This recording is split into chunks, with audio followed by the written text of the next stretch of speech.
This video is sponsored by Sunflex UK. Have you been trying to buy the ideal family home but can't seem to find the right property?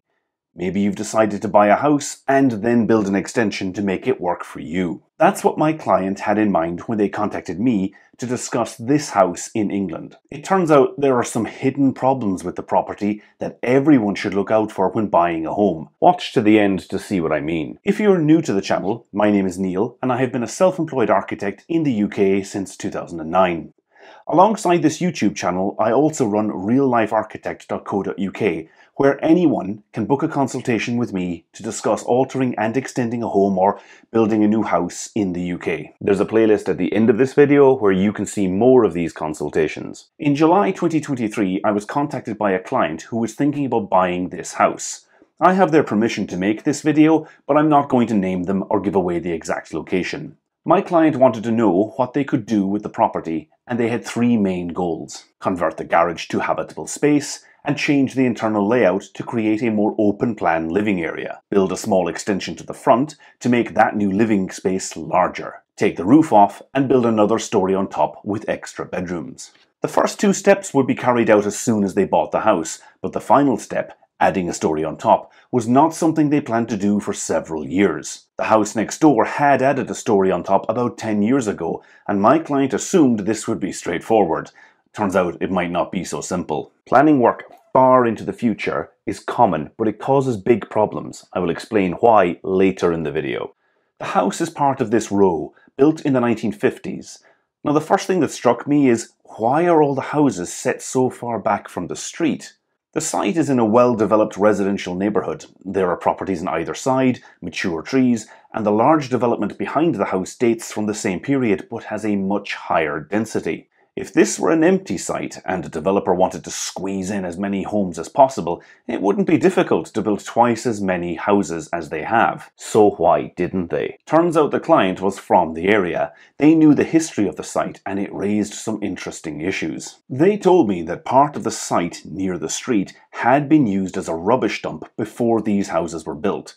They also told me that a stream used to run across the site but had been rerouted underground when the houses were built. I should say that I have no way of checking the claim the site had been used as a rubbish dump, but I did find the original planning approval from 1957, and this states the land could be used for residential purposes after filling and levelling site and the watercourse running through the land being culverted to the satisfaction of the council. This would explain why the houses were pushed so far back from the street. There's an obvious issue with contamination when building on ground used as a rubbish dump, but also ground that has been made from rubble is unstable. If a stream was also on the site, the ground will be a mixture of sand, pebbles, silt and clay. This means the ground might move over time, especially if a building is on top. Turns out that might have been an issue with this property. The client researched the local authority records and found that a building regulations application had been made to underpin foundations in 1991. I should say that I wasn't able to see that document. It isn't available online and I'm taking my client's word on this. The trouble is, no completion certificate appears to have been issued for that underpinning work. This should have been applied for after the work had been carried out. It might be that the owners never actually carried out the work to the foundations, or they never bothered to apply for the completion certificate, but it could also be that the work was not done in accordance with the approved drawings. We just don't know, but it raises two problems for my client. First, it shows that there might be a problem with the ground the house is built on. Why else would they need to underpin the foundations? Second, the Building Act states the owner of a property has sole legal responsibility for compliance with the building regulations. And that means if my client buys the house, the lack of a completion certificate becomes their responsibility, even though they had nothing to do with the work back in 1991. That's just how the system works. I advise my client to have their lawyers contact the seller and have them make the application for completion, or provide some kind of indemnity to cover the possibility the work wasn't done properly. This would require legal advice, but ultimately, if my client bought this house and tried to sell it again, future buyers might ask my client to solve the problem. It's best to just solve this now. The internal alterations my client envisaged were relatively straightforward.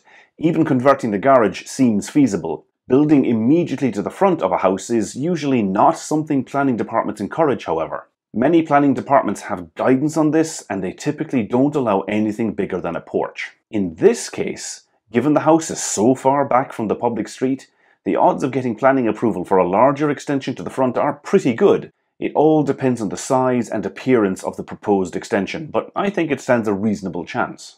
What will complicate this is that a common drain runs in the garden immediately to the front of the house, right where my client wants to build that extension.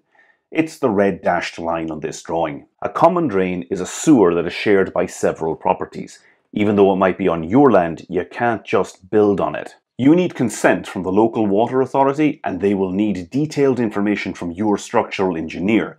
This is called building over consent, and it usually happens during the building regulations approval process. That leaves the possibility of building another story on top of the existing house, just like the next door neighbour did. At this stage in the consultation, I couldn't ignore what we had learned about the ground conditions and the fact the house may have needed underpinning in the past. I told my client he should contact the neighbours, and if they were the owners when the house was enlarged, could they tell my client what structural changes had to be faced to get this built? You see, engineers usually design foundations to cope with the load of the building. They don't usually design for future enlargement, and adding a story on top will impose a lot more load on those 1950s foundations. Even if the ground was solid and we didn't have a history of issues with rubble and culverted streams, this would still be a problem. My guess is the existing foundations would not cope with the extra load, and there are two options. Either the existing foundations need to be underpinned, or a separate structure introduced to support the new first floor. Underpinning usually involves making the existing foundations wider and deeper.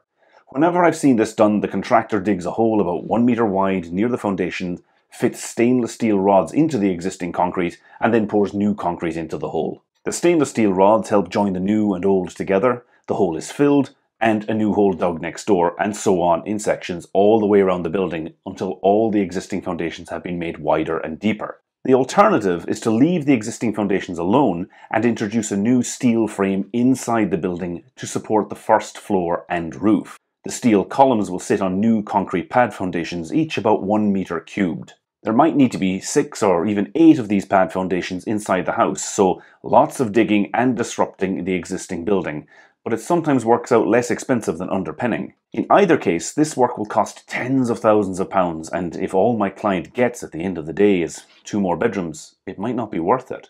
I advise them to negotiate with the seller and ask permission to carry out a ground condition survey. This involves drilling a core or auger down into the ground near the house and examining what comes out. By looking at the type of material in the ground and establishing its depth, engineers can have a better idea of what kind of load-bearing capacity the ground has and whether the foundations need to be underpinned or reinforced in some way. I suggested to my client that they offer a sum of money to the seller so that the garden can be put back as it was if they back out of the sale after the survey. The final thing to say is that anyone planning to carry out work more than a year or two in the future needs to accept that planning guidance, building regulations and construction costs will all change the longer they leave it before starting the work. I can only advise clients based on what the rules are now and how much it costs to build today. I do have a crystal ball, but to be honest, it's not that reliable.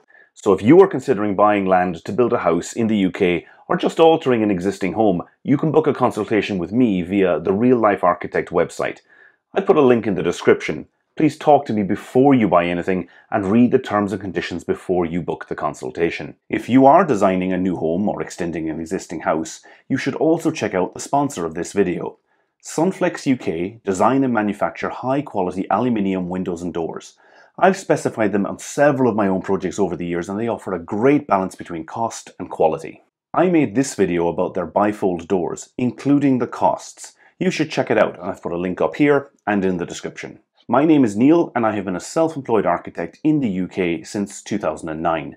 I regularly make videos about the reality of altering and extending private homes, including videos like this one where I look at real consultations.